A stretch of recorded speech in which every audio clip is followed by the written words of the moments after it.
Hey guys, welcome back to City Self-Sufficiency. Today we're going to be making a cat out of air-dry clay. For this project you're going to need a smooth surface to work on, some water, some air-dry clay, I'm using the Das brand, and a sculpting knife. Before we get started, let's just take a quick look at the clay itself. So air-dry clay is a little bit different to your normal clay. As you can see, the texture is a lot more fibrous and sits somewhere between paper mache and normal clay. This means it's easy to sculpt and mould, and obviously it dries in the air rather than a kiln or an oven, but it also doesn't take fine textures easily, so it's best to keep air-dry projects quite simple. But anyway, so cracking on with our cat, the first thing you need to do is give your clay a quick knead just so that it's warmed up and it's nice and soft and pliable, and it's going to be easy to work with. Then tear off a chunk that's a little bit bigger than a golf ball and give that another knead until soft if necessary. Then roll the clay firmly between your hands, keep pressing on quite hard, and eventually you'll get a sort of fat, flat pebble type shape that should be nice and smooth and even around the sides. Next, you want to use your fingers to just gently smooth down the edges, removing any lines or marks or anything like that that's come along the sides. You want it to be as smooth as possible really, such as this little dip in the middle. We could do with just rubbing that one away. Put the body to one side, as next we're going to make the basic shape of the head. So tear off a chunk of clay that's about a third of the size of the body. Check it's the right kind of size, just put them alongside each other to make sure it's not going to be too big and it's not going to be too small. Then knead the clay between your fingers until soft, and rub it between your hands just the same as you did before to get another sort of fat pebble shape.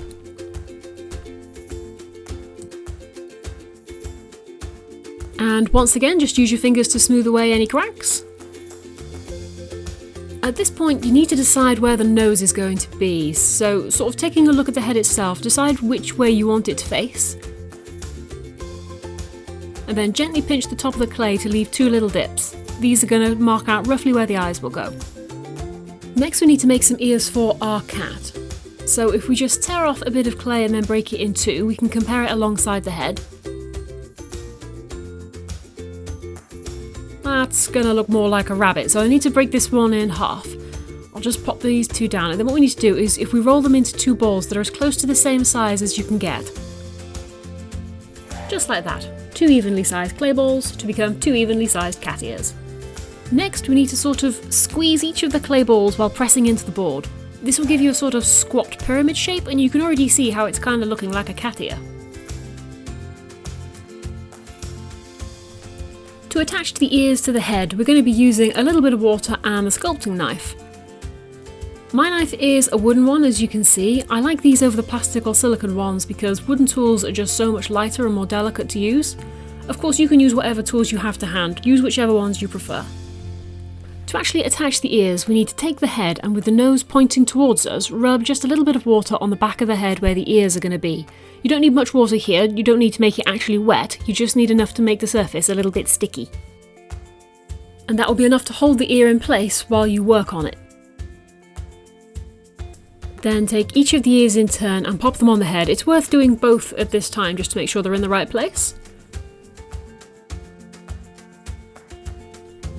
And now if we just take this one off and pop it to one side, we can begin the slightly fiddly process of using one finger to hold the ear down while you go around the base of the ear with the knife, smoothing the clay so we get a nice neat transition from head to ear and trying not to leave any gaps.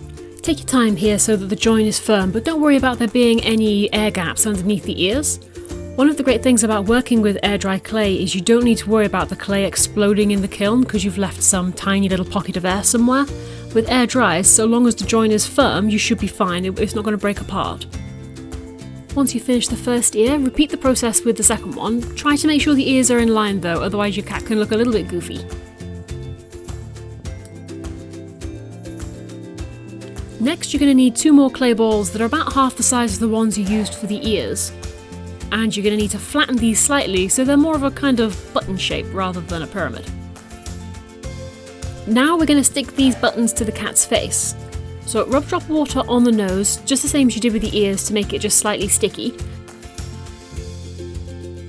Then place the buttons side by side on the face. These, if you're wondering, are going to be your cat's muzzle.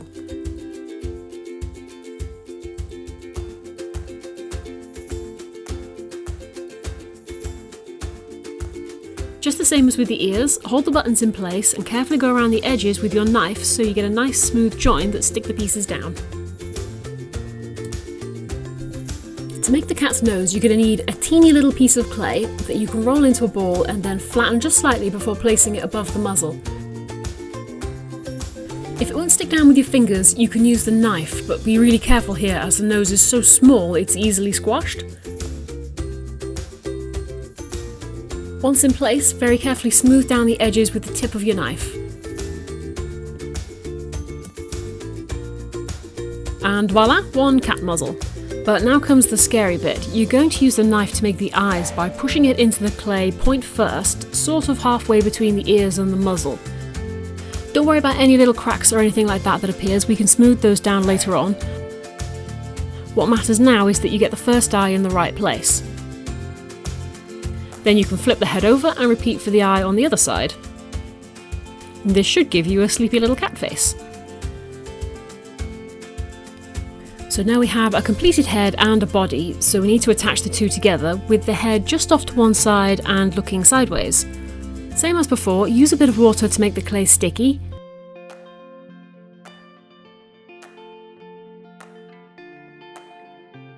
Then pop the head back on the body, and this is a bit of a tricky bit. You need to hold the head in place while you work on the neck. As long as you don't squeeze too hard, you should be fine. You just don't want to crush all the hard work you've just put into the head, so be careful. Take your time here. Attaching the head can be a little bit tricky sometimes, especially if the clay has maybe gone a little bit firm, but use your knife and you shouldn't find it too much of a challenge. Okay, so our cat now has a head, and you could leave it like this, but really he needs some paws. To do this, we need two pieces of clay the same size as the ones you used for the ears. Knead them for a bit and then roll them into balls, then using one finger, press on one side to create a flat edge on each of the balls. As you can see, they now taper to a fine edge at the back while still being rounded at the front. Okay, so take one of the pieces and we're going to make long lines on it using the knife. Whoops. So, holding the paw firmly, press two lines into the edge of the ball using the knife and extend these along the front and back of the ball.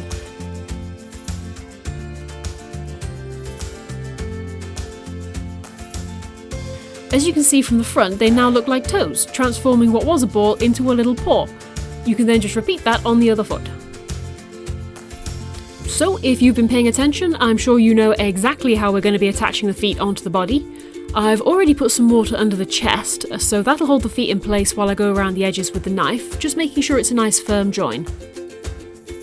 Try to keep the base of the cat as flat as possible so it doesn't wobble around once it's dried, but don't forget to go around the sides of the feet too so it's a nice firm join.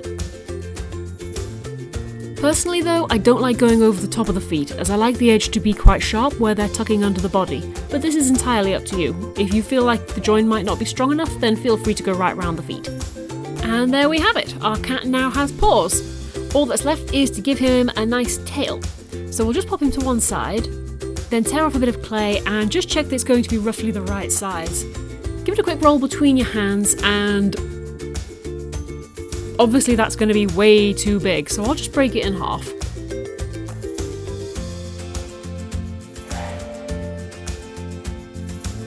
Once you're happy with the size, give the tail a quick knead to smooth the clay up, then roll it once again, this time giving it a fairly sharp tip, but smoother because this is how you're going to be using it.